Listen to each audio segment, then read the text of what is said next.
بسم اللہ الرحمن الرحیم۔ استخارے میں ہونے والے کچھ سوالات ہیں جس کے جواب آپ لوگوں کے سامنے پیش کیے جا رہے ہیں۔ بعض لوگ اس لیے استخارہ نہیں کرتے کہ وہ سمجھتے ہیں کہ استخارہ رات ہی میں کرنا ضروری ہے۔ وہ سمجھتے ہیں کہ رات میں سونے سے پہلے استخارے کی نماز پڑھنا ہے اور نیند آنے تک کسی سے کوئی بات نہیں کرنا اور ذکر کرتے ہوئے ہی سونا، اور پھر رات میں جو خواب نظر آئے اس کی تعبیر پوچھ کر اس پر عمل کرنا ہے۔ تو یہ تمام باتیں کچھ ضروری نہیں ہیں، اس لیے کہ بعض لوگوں کو تو رات میں نیند ہی نہیں آتی اور بعض لوگوں کو نیند تو آتی ہے لیکن کوئی خواب نہیں دکھتا۔ بعض لوگوں کو خواب تو دکھتا ہے مگر خواب یاد ہی نہیں رہتا۔ تو ایسے تمام لوگ استخارہ کرنے سے گھبراتے ہیں۔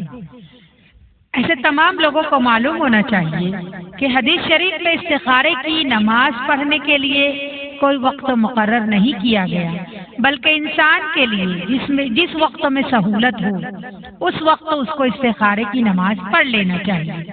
صرف شرط یہ ہے کہ مکروہ وقت نہ ہو، جیسا کہ میں اس سے پہلے والی ویڈیو میں بتا چکی ہوں۔ بعض لوگوں کا خیال یہ ہوتا ہے کہ جو شخص پانچوں وقت کا نمازی ہو اور تہجد گزار ہو وہی شخص استخارہ کر سکتا ہے۔ ایسا سوچنا صحیح نہیں ہے۔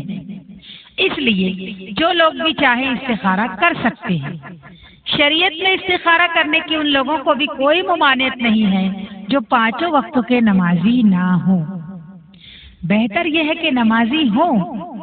نماز اگر استخارہ کرنا ہے تو تبھی سے عزم کر لو بھائی میں پانچوں وقت کی نماز پڑھنا شروع کر دوں گی، کیونکہ نماز تو ہر کسی پر فرض ہے۔ تم اگر نمازی نہیں ہو تو تم کو استخارے میں کیا دکھ رہا ہے کیا نہیں دکھ رہا ہے کچھ سمجھ میں نہیں آئے گا۔ اگر 5 وقت کے نماز کے پابند بن گئے اور پھر استخارہ کیے تو یہ بہت بہتر ہے، آپ کے لیے ہی بہتر ہے۔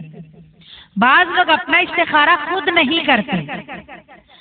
نہیں کرتے، کسی دوسرے شخص سے استخارہ کرواتے ہیں، حالانکہ اپنا استخارہ خود ہی کرنا چاہیے۔ کسی اور سے کروانے کا میرے تو سمجھ ہی میں نہیں آتا کہ کسی اور سے کیسے کرواتے ہیں۔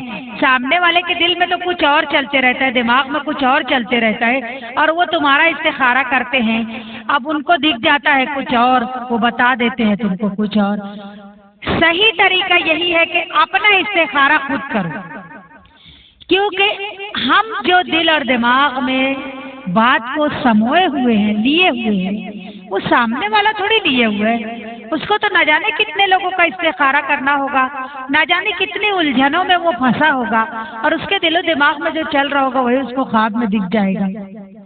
بہتر یہی ہے اپنا استخارہ خود کریں، کیونکہ استخارے کی دعا میں ہم اللہ تعالیٰ سے یہی سوال کرتے ہیں کہ اے اللہ یہ کام میرا کرنا میرے لیے، میرے دین کے لیے، میری آخرت کے لیے بہتر ہے، تو اس کو میرے لیے مقدر فرما۔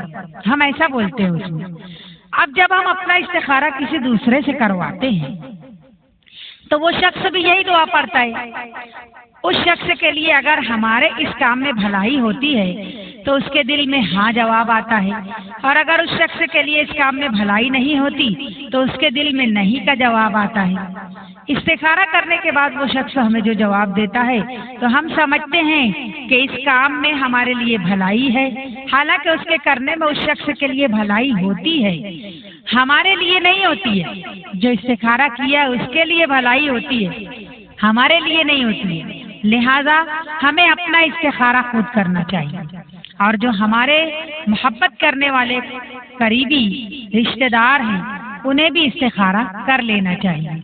بعض لوگ اس لیے استخارہ نہیں کرتے کہ اگر ہم استخارہ کریں اور کام نہیں ہوا تو پھر کیا ہوگا، یعنی کام بگڑ گیا تو پھر کیا ہوگا، ایسا سوچتے ہیں، یا رشتہ ٹوٹ گیا تو پھر کیا ہوگا۔ ایسے لوگوں کو بالکل ڈرنا نہیں چاہیے، کیونکہ استخارے کا مطلب ہی تو اللہ تعالیٰ سے بھلائی مانگنا ہے۔ اگر ہم نے اپنے کام کے لیے استخارہ کیا ہے اور اس کام میں ہمارے لیے بھلائی نہیں ہے، یا اس کام میں ہمارے لیے تکلیف اور پریشانی پیش آنے والی ہے اور ہم اس کام کو کرنا چاہتے ہیں اور توڑنا نہیں چاہتے، تو اللہ تعالیٰ ہمارے لیے اسی کام میں بھلائی ڈال دیتے ہیں، کیونکہ ہم استخارہ کیے ہیں نا، اللہ بھلائی ڈال دیتے ہیں اور ہمیں مصیبتوں سے بچا لیتے ہیں۔ یہ غور کرنے والی بات ہے۔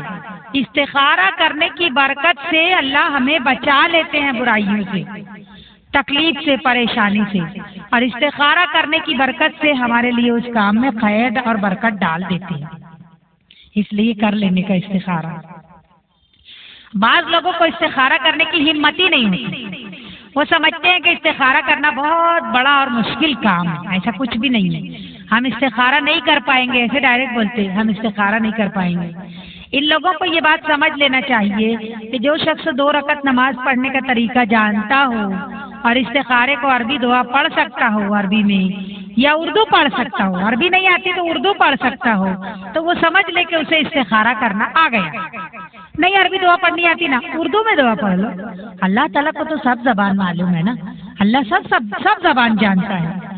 تم اردو میں بھی مانگو گے تو اللہ تمہاری دعا سنے گا، عربی میں بھی مانگو گے اللہ سن رہا ہے۔ تو استخارہ ہر کسی کو اپنا خود کا کرنا چاہیے، چاہے عربی میں دعا پڑھ کے مانگے چاہے اردو میں مانگے، اس لیے کہ استخارے میں یہی 2 کام تو کرنا ہوتا ہے، نماز پڑھنا ہوتی ہے 2 رکعت اور وہ دعا پڑھنی ہوتی ہے۔ ہمت کریں اور اپنا استخارہ خود کریں، کسی دوسرے سے نہ کروائیں۔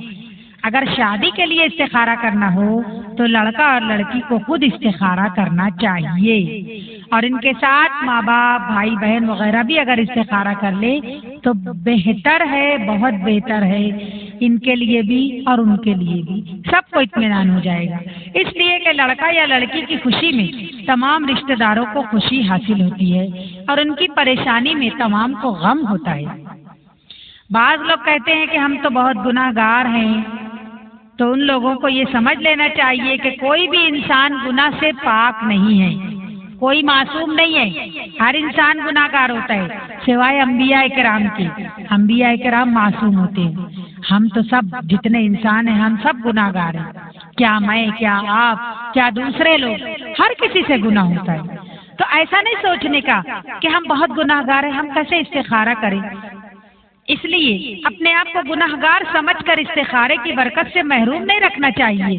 اسی لیے میں بتائی ہوں کہ پہلے 2 رکعت توبہ کی نماز پڑھ لو، نماز پڑھنے کے بعد اللہ سے معافی مانگو اور یہ بولو اللہ مجھ سے جتنا گناہ ہوا ہے میں آج توبہ کرتی ہوں، کیونکہ مجھ کو استخارہ کرنا ہے، اور پہلے میں توبہ کر کے اپنے گناہوں کی معافی مانگتی ہوں، تو مجھ کو پاک کر دے میرے گناہ سے، پھر میں تجھ سے اپنے کام کے لیے خیر طلب کرتی ہوں، پھر استخارے کی دعا پڑھنا، نماز پڑھنا۔ تو اپنے آپ کو گناہگار سمجھ کر استخارے کی برکت سے ہم کو محروم نہیں رکھنا چاہیے، بلکہ استخارہ کر کے استخارے کا فائدہ ضرور حاصل کرنا چاہیے۔ بعض لوگوں کو استخارہ کرنے سے ڈر لگتا ہے، تو ان لوگوں کو چاہیے کہ استخارے کی نماز پڑھنے سے پہلے آیت الکرسی، سورہ اخلاص، سورہ فلق، سورہ ناس پڑھ کر اپنے ہاتھوں پر دم کر کے ہاتھوں کو پورے جسم پر پھیر لیں، پھر استخارے کی نماز پڑھے۔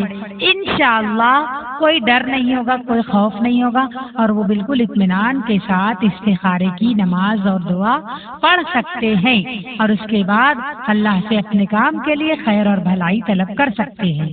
مجھے امید ہے کہ میری یہ باتیں آپ لوگوں کو سمجھ میں آ گئی ہوں گی، اور میں امید کرتی ہوں کہ اب آج سے آپ لوگ اپنا استخارہ خود ہی کریں گے، یہ عزم کریں کہ اب کسی اور سے استخارہ نہیں کروانا ہے، کیونکہ جو کام ہم کو کرنا ہے ہم کسی اور کو اس میں ذریعہ بنا کر لگائیں گے تو وہ درست نہیں ہے۔ جو ہمارے دماغ میں چل رہا ہے، جو ہمارے دل میں چل رہا ہے، وہ سامنے والے کے دل اور دماغ میں نہیں چل رہا ہے۔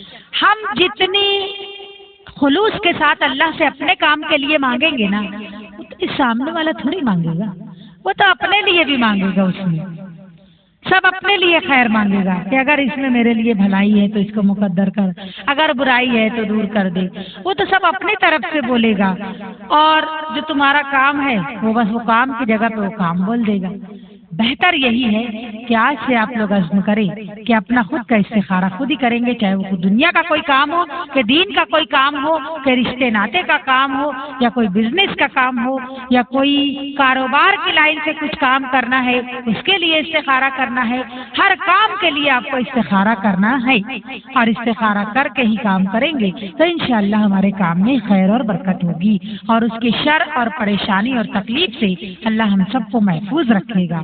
تو مجھے امید ہے کہ میری یہ سب باتیں آپ کو سمجھ میں آ گئی ہوں گی، اور میں امید کرتی ہوں کہ آپ لوگ اب اپنا استخارہ خود ہی کریں گے۔ اللہ سے دعا ہے اللہ سب کو عمل کرنے کی توفیق عطا فرمائے، آمین ثم آمین۔